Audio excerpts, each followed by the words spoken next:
Aleluia. Graça e paz, amém, amados do Senhor Jesus. Tivemos um imprevisto, né?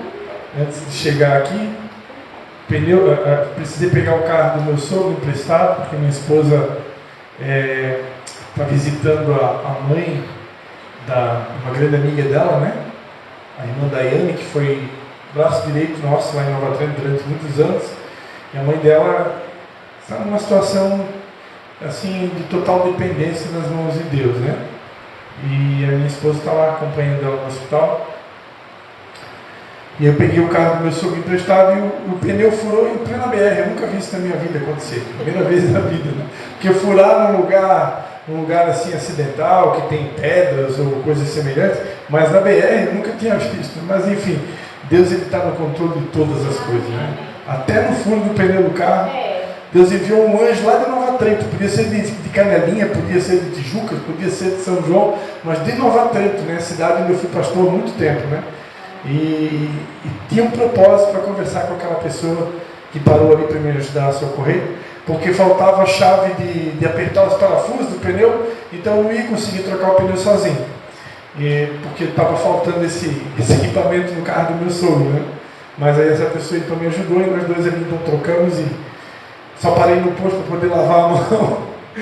Comprei um salgadinho para o Levi, bora para Tijucas, e deu certo, né? Chegamos aqui a tempo. Deus é maravilhoso. Quero aproveitar esse momento, né, para desde já desejar a vocês um feliz Dia Internacional da Mulher, né? Parabéns para todas as mulheres. De novo estou eu aqui entre as mulheres. Graças a Deus que na terça-feira na casa da Gabi, né, os homens por um momento estavam vencendo, mas depois terminou empatado. Né? Mas tá bom. Pela primeira vez os homens conseguiram reagir. Né? Os homens estão reagindo, glórias a Deus, aqui em Tijucas, né? Mas hoje estou aqui novamente no Espírito Santo e com as mulheres. O Espírito Santo não tem sexo, né? Ele é Deus. Amados, então vamos lá. Abra sua Bíblia no livro do profeta Jonas.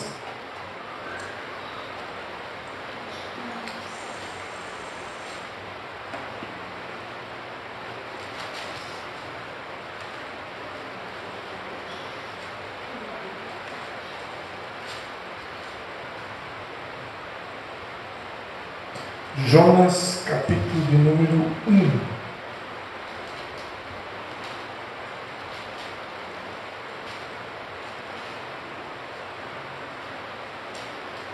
Quem achou, diga amém. Jonas, capítulo de número 1.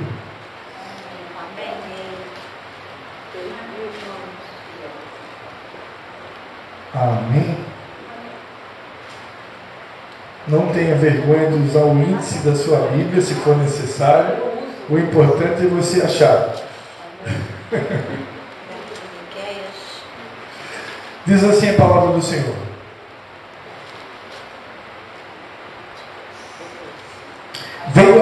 Opa! O microfone está funcionando agora, galera. Veio a palavra do Senhor a Jonas, filho de Amitai, dizendo: levanta-te e vai à grande cidade de Nínive e clama contra ela, porque a sua malícia subiu até mim. Mas Jonas levantou-se a fim de fugir de diante da face do Senhor para Tarsis. Desceu a Jope, onde achou um navio que ia para Tarsis. Pagou a sua passagem e embarcou nele, a fim de ir com eles para Tarsis, para longe da presença do Senhor. Mas o Senhor mandou ao mar um grande vento, e fez-se no mar uma grande tempestade, de modo que o navio estava a ponto de se despedaçar. Então temeram os marinheiros e clamavam cada um ao seu Deus, e lançaram ao mar a carga do navio, para aliviarem o seu peso. Jonas, porém, descera ao porão, onde se deitou e dormia um profundo sono. O mestre do navio chegou-se a ele e lhe disse: como podes dormir? Levanta-te e invoca o teu Deus. Talvez assim ele se lembre de nós, para que não pereçamos.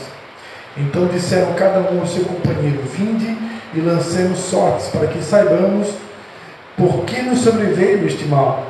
E lançaram sortes, e a sorte caiu sobre Jonas. Então lhe disseram: declara-nos tu agora, por que nos sobreveio este mal? Que ocupação é a tua? De onde vens? Qual é a tua terra? De que povo és? Respondeu-lhes ele: eu sou hebreu e temo ao Senhor, o Deus do céu, que fez o mar e a terra. Então os homens se encheram de grande temor e me disseram: o que é isto que fizeste?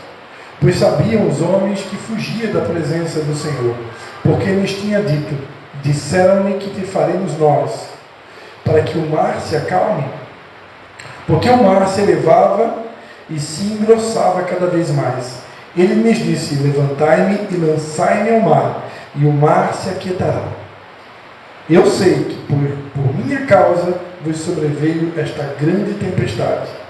Entretanto os homens remavam, esforçando-se por alcançar a terra, mas não podiam, porque o mar se ia embravecendo cada vez mais contra eles. Então clamaram ao Senhor: ó Senhor, nós te rogamos, não nos deixe perecer por causa da vida deste homem, e não ponha sobre nós sangue inocente, porque tu, Senhor, fizeste como te aprouve. Então levantaram a Jonas e o lançaram ao mar, e cessou o mar da sua fúria. Temeram, pois, estes homens ao Senhor, e com grande temor, e ofereceram-se sacrifícios ao Senhor, e fizeram votos. Mas o Senhor deparou um grande peixe, para que tragasse a Jonas. Jonas esteve 3 dias e 3 noites na entranha do peixe. Amém? Até aqui tá bom. Eu sempre digo assim, né? Se você não lê a Bíblia em casa, você vai ler aqui comigo. É uma oportunidade de ler a Bíblia, né? Vamos orar. Pai, em nome de Jesus, eu quero te dar graças, Senhor, por essa mensagem que o Senhor colocou no meu coração.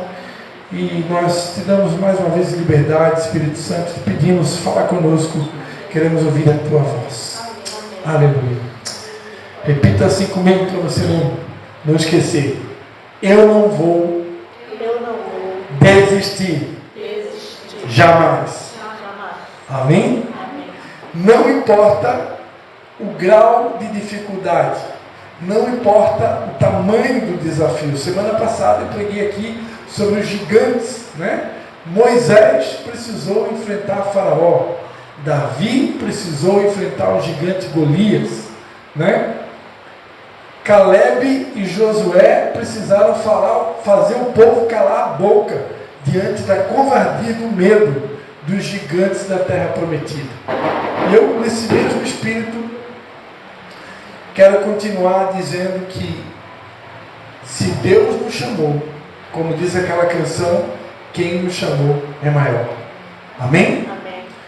Agora, a verdade é que Deus nem sempre nos envia para uma missão fácil. Jonas, esse profeta que nós acabamos de ler, ele foi enviado para um local difícil, né?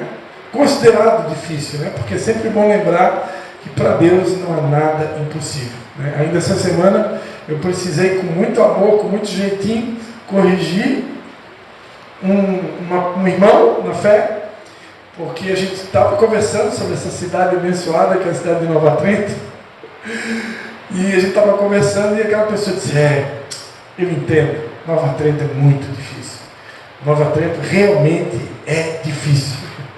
Eu sei como que é as coisas, eu morei lá há alguns anos, fui pastor lá há muito tempo, mas Deus me ensinou.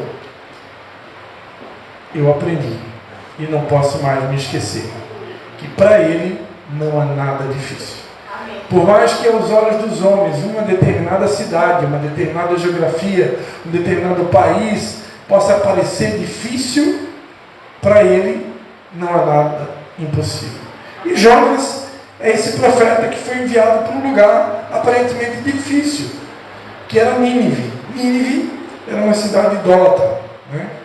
Então, quem conhece a história sabe que Jonas, ele deveria ir numa direção e ele acabou comprando a passagem para uma outra direção, para longe da presença do Senhor. Mas como a palavra de Deus diz no livro de Jó, capítulo 42, que os planos de Deus não podem ser impedidos, né? Então Deus vai dar um jeito de fazer com que aqueles que foram chamados, escolhidos, cumpram o seu propósito. Amém? Então nada pode parar o propósito de Deus. Essa semana, Deus falava muito comigo sobre o plano A de Deus. Fazia tempo que eu não ouvia ninguém falar sobre o plano A de Deus, né?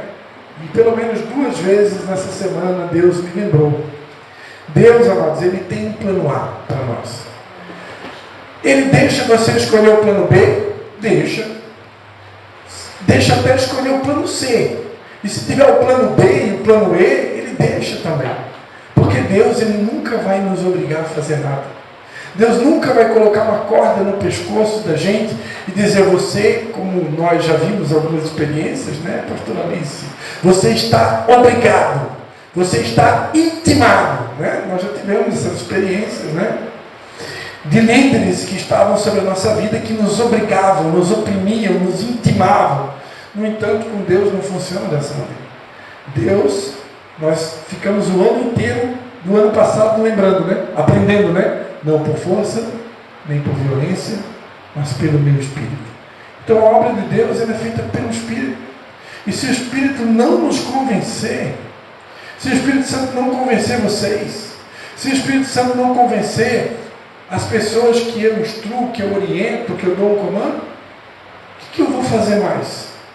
Quantas vezes eu e minha mãe a gente vai conversar e a gente conversa sobre assuntos, né, que a gente fala, a gente explica e a gente ensina, e isso, graças a Deus, não aqui em Tijucas, né, em algum lugar nesse planeta. E parece que as pessoas são surdas e não ouvem, e não entendem, e não botam em prática aquilo que a gente fala, não obedecem. E isso deixa um pastor, no mínimo, pé da vida, né? E algumas vezes até doente, né? Porque a palavra de Deus diz que nós devemos orar pelos nossos pastores, porque eles velam, como que eles velam para prestar conta sobre a nossa vida. Então, de fato, nós, pastores, carregamos essa responsabilidade da parte de Deus, né? Esse temor de ter que prestar contas das ovelhas que Deus nos deu para cuidar. Então, tudo aquilo que a gente faz com temor. Há uma responsabilidade sobre os nossos ombros. Nós não fazemos a obra de Deus de maneira displicente, sem responsabilidade. Nós procuramos fazer exatamente aquilo que Deus nos orienta, aquilo que Deus comunica. Então há um temor sobre a nossa vida. Se com outros pastores não é assim, cada um vai prestar conta diante de Deus. No entanto, com a gente é assim. Aquilo que Deus confia a nós, os ensinamentos, as instruções, as orientações que a gente reparte com as ovelhas, a gente espera que sejam praticadas, porque isso vai trazer bênção sobre as pessoas. E nós, sabendo muito bem que também o contrário disso é maldição, o contrário disso é repreensão, puxão de orelha, consequências, a gente se preocupa com pastores, né? E aí, quando a gente vê pessoas desobedecendo, pessoas não dando ouvidos, a gente se preocupa. E às vezes a vontade é de fazer com a mão, né? É pegar pelo braço, enfiar a Bíblia dentro da cabeça, né? Mas a gente não pode. Por quê? Porque não é por força e nem por violência. Então eu não posso intimar ninguém, não posso obrigar ninguém. Eu tenho que ensinar e deixar o Espírito Santo convencer. Amém? E a respeito disso, amados, muitos de nós, na verdade todos nós, temos recebido um chamado da parte de Deus. Deus chamou a cada um de nós. Deus criou cada um de nós com um propósito. E como eu falava, se você não quiser cumprir esse propósito, se você não quiser obedecer ao plano A de Deus para a sua vida, Deus vai permitir um plano B, vai permitir um plano C, pode. E eu aprendi que Deus é um Deus que também abençoa as nossas escolhas. Eu demorei para acreditar nisso, mas Deus provou para mim Ele provou para mim por A mais B mais C que Ele abençoa as nossas escolhas. Então, Deus é tão bondoso, tão misericordioso, Ele nos ama tanto, Ele é Pai, que se a gente escolher um plano B, Ele não vai te desamparar, Ele não vai te deixar sofrer, Ele não quer a tua humilhação, Ele não quer ver a gente sofrer. Ele é Pai. Mas eu sempre aprendi que para experimentar, e sempre ensinei que para experimentar a boa, perfeita e agradável vontade de Deus, eu preciso optar pelo plano A. E o plano A, ele está ligado àquilo que Deus já falou com você. Deus não é um Deus de confusão, Deus não pega ninguém de surpresa. Deus não vai falar uma coisa, não vai chegar aqui usar um profeta para entregar um recado para a irmã Doris que o Espírito Santo já não tenha falado com ela. Deus não faz isso. Deus não é uma criança que pega a gente de surpresa e te entrega uma bomba na mão e agora descasca esse abacaxi. Não funciona assim. Quando um profeta vem falar com você algo, Deus já falou com você, ó, você tem intimidade com Deus? Deus já falou com você há séculos. O profeta só vem para confirmar aquilo que Deus já falou antes. Né? Ao menos que você não seja um cristão, que você não ande com Deus, não tenha intimidade com Ele, não conversa com Ele, não lê a Bíblia, aí é outra história. Mas para quem anda com Deus, para quem tem intimidade com Ele, Ele fala com a gente todo dia. A gente nunca é pego de surpresa, porque a palavra de Deus diz que Deus não fará nada na terra sem antes revelar aos seus servos, os profetas. Então Deus não faz nada na terra antes de falar primeiro com os profetas. Primeiro Ele fala com o profeta. Depois Ele fala com o povo. E você considera que vocês são profetas de Deus, amém? Profetizas de Deus. Aleluia. Então, amados, Deus tem um plano A para cada um de nós. Deus tem um propósito para cada um de nós. À medida que a gente vai perseverando na caminhada, Deus vai ampliando o entendimento. Ele vai ampliando a revelação. Primeiro Ele te dá uma pista. Ele te dá uma direção. Eu tenho isso para a sua vida. Eu escolhi você para isso. Normalmente esse propósito está ligado a dons, está ligado a talentos que Ele mesmo já te deu. Deus não tem sentido, já pensou Deus me enviar para uma missão que eu não tenho nem a mínima condição de fazer aquilo, né? Embora que Deus realmente capacite o escolhido, isso é real, isso é bíblico, né? E para citar exemplo da verdade dessa frase, eu gosto sempre de dar o exemplo de Neemias, porque para mim é um exemplo assim fantástico de como que Deus realmente capacita o escolhido. Por quê, pastor Cristian? Porque Neemias, ele era copeiro do rei. O que o copeiro faz? O copeiro servia bebida para o rei, e aí o copeiro tinha que provar o vinho, para ver se o vinho não estava envenenado, se tinha alguma droga, alguma substância para matar o rei. Então o copeiro ia para o sacrifício, né? Sobrevivi. Agora o rei pode tomar. Né? Então, essa era a função de Neemias, né? Ele era copeiro do rei, ele provava todas as bebidas do rei antes do rei poder ingerir aquela bebida. E de repente, Neemias ele fica sabendo que a cidade dos seus pais tinha sido saqueada, queimada a fogo, os muros de Jerusalém tinham sido derrubados, né? E Jerusalém estava vivendo um caos. Era um tempo de choro, um tempo de lágrimas, um tempo de destruição, um tempo difícil, né? Cidade destruída, queimada, o povo de Jerusalém foi levado cativo, os muros destruídos. Quando Neemias fica sabendo da notícia, eu tenho que fazer alguma coisa. Eu não posso ficar indiferente, não posso ficar aqui de braços cruzados fazendo conta que eu não estou vendo nada, que eu não estou sabendo de nada.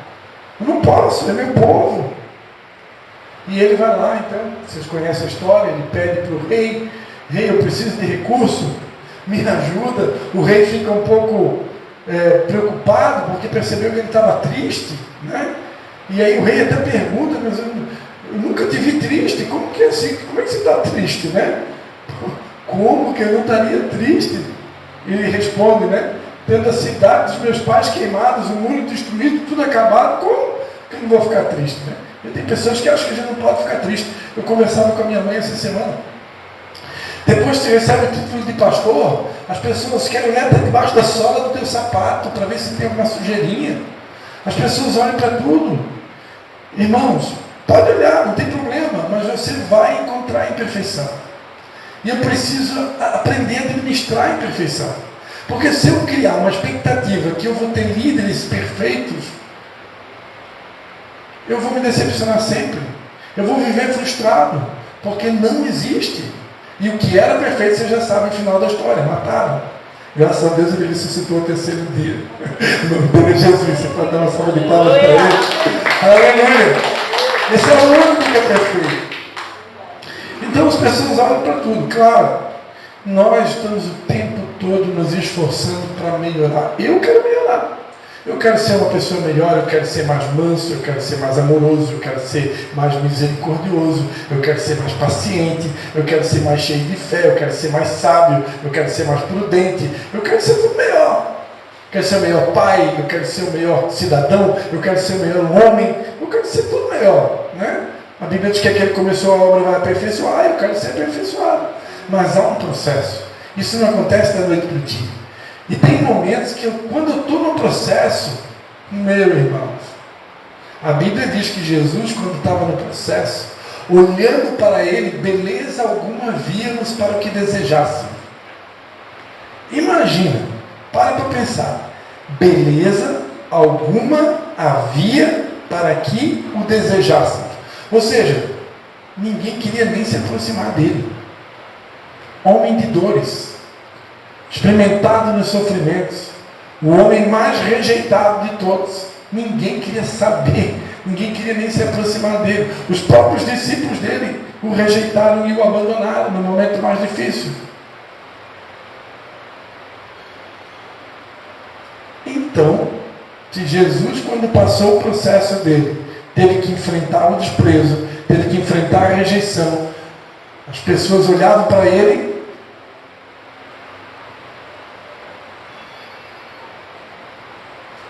Por que a gente acha que com a gente vai ser diferente? Por que a gente acha que com a gente vai ser aprovado por todo mundo vai gostar da gente, todo mundo vai amar a gente? Se eu realmente estou seguindo o caminho de Jesus, vai ter os processos. E tem processo, quando eu vou mudar a palavra processo, eu vou mudar para estação. As estações. Existem as estações. E assim como aqui em Santa Catarina dá para identificar bem, né?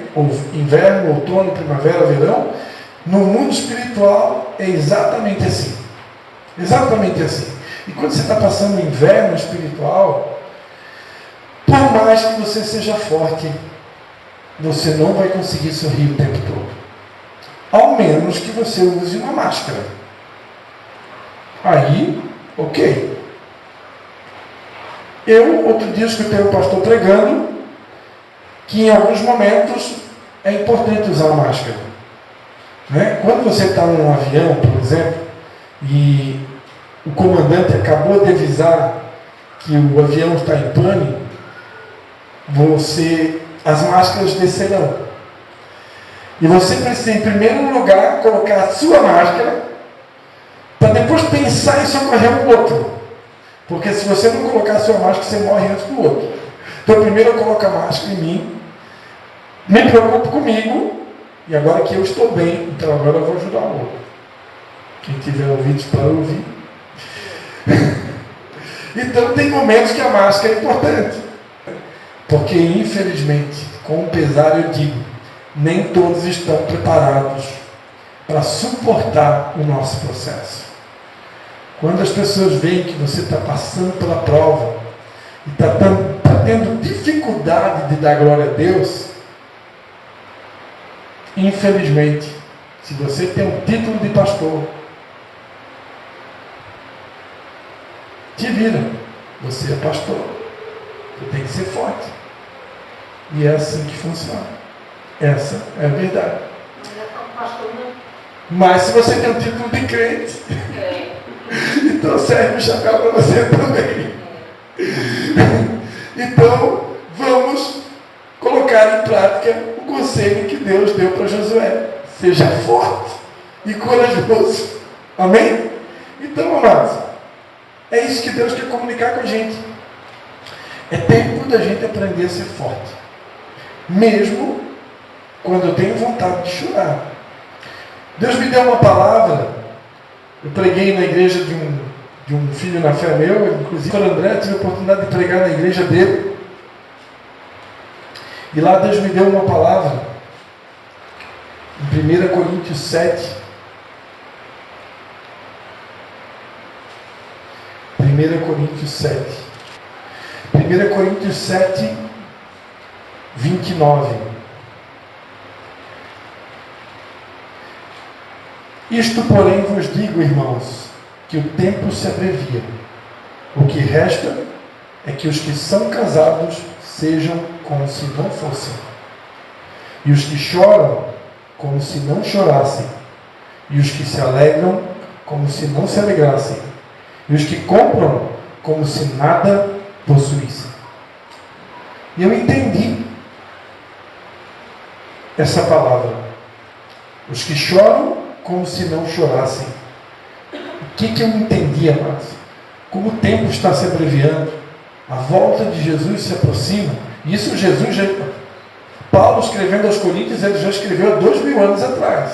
Agora imagine agora que passaram-se 2000 anos, né? É como se Deus estivesse falando assim, é isso que eu entendi. Se você está com vontade de chorar, muitas vezes nós vamos precisar engolir o choro e ir para cima. Foi o que Jonas precisou fazer. Jonas, ele tentou dar um migué em Deus, né? Ele tentou fugir. Mas para mim ninguém não vai dar, não. Essa missão aí para mim eu não quero. Eu quero outra coisa. Eu quero uma coisa melhor. Preferência uma outra cidade, né? Mas Deus disse, não, Jonas, eu não te escolhi para outra cidade, não. É Nínive mesmo. Mas não tem uma outra opção, né? Pode ser um Gramado. Meu Deus, quem gosta de Gramado aqui, né? Não pode ser um Porto Seguro, né? Não pode ser um Fernando de Noronha. Meu Deus, né? Pastorear em Fernando de Noronha. Uau! Mas Jonas é o seguinte, nada contra Fernando de Noronha, nem Gramado, nem Porto Seguro, mas é que eu estou te mandando para mim. E Jonas precisou obedecer, né? E você já sabe o que aconteceu no final da história, né? Ele cumpriu o propósito e a cidade foi alcançada. Só que aqui vem uma outra coisa, né? O resultado foi diferente do que ele planejou. E às vezes a gente faz a obra de Deus e a gente está esperando o nosso resultado. E nem sempre o resultado vai ser como a gente quer. Jonas esperou que Deus ia punir o povo. Ia punir. Mas Deus não puniu. Deus teve misericórdia. Deus perdoou eles. E deu uma nova chance para eles. E aí Jonas ficou irado. Aí Jonas ficou indignado. Eu quero justiça, eu quero justiça, eu quero justiça. Eu tenho sede de justiça. Aí Deus, lá no finalzinho, Deus vai dizer, né? Disse o Senhor, em Jonas capítulo 4, versículo 10, né? Disse o Senhor, tivesse compaixão de uma boboreira, que não te custou trabalho, a qual não fizeste crescer. Numa noite ela nasceu e numa noite cresceu. Mas em Nínive há mais de 120 mil pessoas que não sabem discernir entre a mão direita e a esquerda, e também muito gado. Não hei eu de ter compaixão dessa grande cidade? Amados, quando a gente está se preparando, pensando, não, vamos mudar. Quando eu estou pensando em perdoar, estou pensando se eu vou perdoar, porque a pessoa, afinal de contas, foi tão duro o que fizeram comigo, machucou tanto, eu estou tão decepcionado, que eu estou pensando em perdoar. Deus já perdoou faz tempo. Que Deus é rápido em perdoar. E Ele perdoa rápido e Ele esquece e bola para frente. E por que as coisas muitas vezes estão travadas na nossa vida? Porque a gente demora para perdoar. A gente demorava. A gente até perdoa, só que o nosso perdão, dependendo do tamanho da ofensa, em primeiro lugar, não é um perdão só de palavra. Né? Por quê? Porque lá dentro, só Deus sabe como que está. Aí a gente já, como nós aqui, todo mundo já fez o reencontro, todo mundo já aprendeu, né, que perdoar é uma decisão. Aí você vai correndo para o teu quarto e dobra teu joelho. Senhor, em nome de Jesus, eu libero perdão por Ciclano, por Beltrano, por Fulano. Está tudo perdoado, em nome de Jesus, eu solto essas pessoas. Amém. Por perdoar. Graças a Deus. Eu estou me sentindo melhor, estou até leve. Saiu aquele peso que eu preguei no sábado passado. Só que é só da boca para fora, porque lá dentro ele está machucado. Né? Lá dentro você não quer nem ver a pessoa. Lá dentro é eu aqui e ela lá. De preferência, tempo de afastar. Né? Só que Deus já perdoou. De verdade. Que Deus não é como a gente. Né? Deus, ele é amor. Ele é feito de amor. Então não tem espaço no coração de Deus para ódio, rancor, amargura. Amém? Então, amados, para a gente encerrar e também não perder o foco, né? Deus escolheu cada um de nós aqui por um plano. E eu tenho certeza que a maioria aqui já sabe. Né? Se não sabe ainda, Deus vai te mostrar. Cada um aqui foi criado com um propósito. Se eu tentar fugir, Deus vai deixar. Ele vai deixar. E você vai ser feliz, eu creio. Mas não tão feliz como se você realmente quiser obedecer. O pastor Mike pregou domingo, juntamente com a sua esposa, né? Ali na Ibra de Canharinha. E eu já tinha falado outro dia que eu ministrei sobre obediência também, né? Obedecer é o melhor. A obediência gera a bênção. Sempre que a gente obedece, a gente vence. Deus tem o melhor para nós, por mais que seja difícil. Se eu aceitar, se eu disser sim para Jesus, nem olhos viram. O recadinho que eu mandei para as mulheres agora de tarde pelo Espírito, né? Para o Dia das Mulheres, aquele versículo veio do céu. Nem olhos viram, nem ouvidos ouviram, nem jamais penetrou no coração de homem algum o que Deus tem preparado para aqueles que o amam. Para aqueles que o amam. E o que Jesus falou? Os que me amam são aqueles que guardam os meus mandamentos. Os que me amam são aqueles que me obedecem. Não tem como dizer eu amo o Senhor e eu não guardo seus mandamentos. Não tem como dizer eu amo o Senhor e eu não obedeço a sua voz. Os que me amam são os que obedecem. E obedecer é dizer sim para o plano A. Amém? Vamos ficar de pé?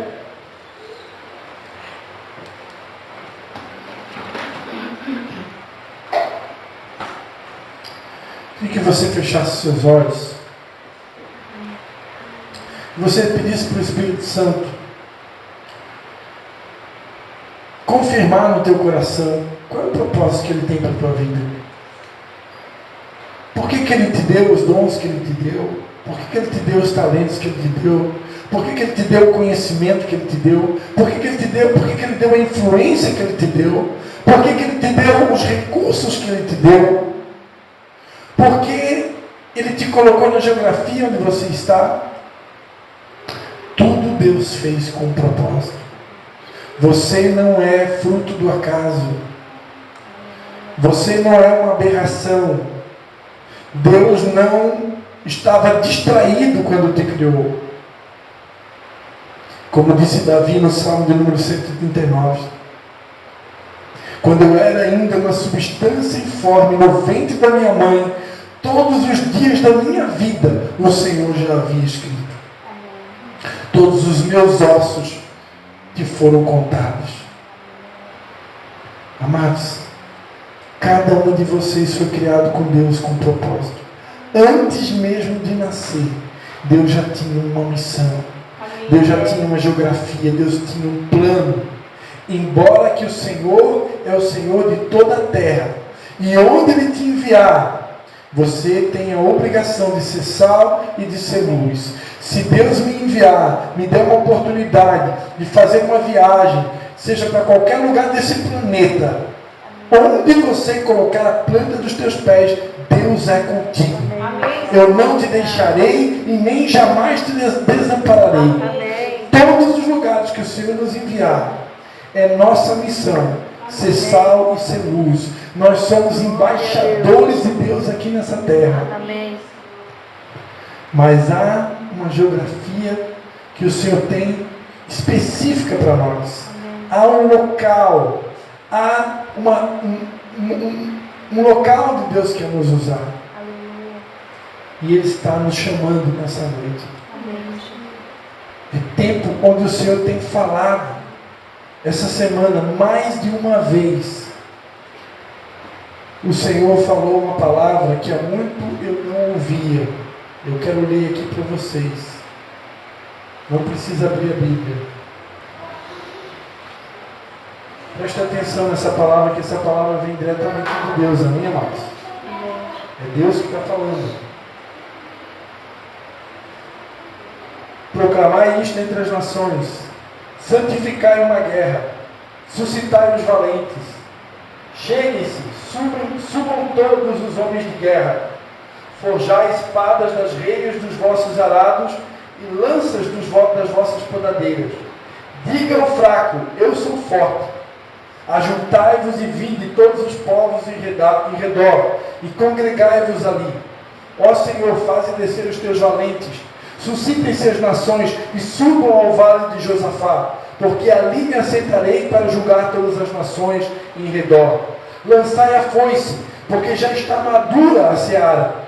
Vinde, descei, porque o lagar está cheio, os vasos dos lagares transbordam, porque a sua malícia é grande. Multidões, multidões no vale da decisão. Amados, Deus está falando, é tempo de colheita. Lançai a foice, porque já está madura a seara. É tempo de colheita. Forjai espadas, santificai uma guerra. É Deus falando, vamos para cima. É tempo de se munir com as armas espirituais, usar os dons que Deus nos deu e ir para cima. Deus deu uma estratégia para Gabi aqui na reunião que nós tivemos essa semana sobre o plano do Casa de Paz, né? Então, em nome de Jesus, nós vamos estar lançando esse desafio. As pessoas que se sentem capacitadas, você vai ser preparado, instruído para começar esse projeto. Você vai escolher uma casa de alguém que vai se disponibilizar e você vai para cima. E nós vamos multiplicar. Não vai ser só a célula da Gabi, não. A Gabi vai ser só, a célula da Gabi do Marcelo vai ser só o ponto de apoio, né? É o quartel-general. E o restante, vamos para cima. Vamos começar casas de paz aqui em Tijucas. Porque Deus está dizendo, ide, façam discípulos. A seara está madura. Os campos estão brancos e não há mais o que esperar. Tem gente capacitada aqui, tem gente preparada. E não espere ficar perfeito. Neemias, eu falei de Neemias e não terminei, né? Neemias, um copeiro, se transformou num construtor de muros. E o que uma coisa tem a ver com a outra? Gestor, né? Gestor, engenheiro e arquiteto. Um copeiro. Isso mostra que Deus capacita quem Ele escolhe. Se Deus chamou, você pode ser um copeiro. Deus vai te dar graça. Você vai se transformar na mulher de honra que Deus tem levantado nesse tempo. Amém? Pai, em nome de Jesus, nós te damos graças, ó Pai, por essa palavra, Pai. Obrigado pela direção do Teu Espírito, Senhor. O Senhor tem nos levantado nesse tempo para uma missão, Pai. O Senhor nos escolheu desde o ventre com um propósito, Pai. E nós dissemos, eis-nos aqui, envia-nos a nós. Pai, nós não queremos fugir da nossa missão. Nós não vamos te desapontar. Nós não vamos retroceder, Pai. Porque a Tua palavra diz que aqueles que lançam mão do arado e olham para trás, não são aptos para o reino dos céus. Mas nós não somos daqueles que retrocedem. Nós somos daqueles que avançam para conquistar, Pai. Em nome de Jesus, capacita-nos, Pai. Que todos aqui saibam, vocês não são fracos, vocês são fortes, diz o Senhor nessa noite. Porque a força que vocês precisam, eu, Senhor, é que entrego a vocês. Não tenham medo, não se escondam, não tenham medo. Eu estou com vocês, eu vos ajudo, eu estou com vocês e estarei com vocês todos os dias até a consumação dos séculos. Avancem, conquistem, estabeleçam o meu reino, porque eu estarei com vocês todos os dias, diz o Senhor dos Exércitos. Dê um aplauso a Ele toda a honra, a Ele toda a glória, a Ele todo o louvor. Ele está nesse lugar. Aleluia.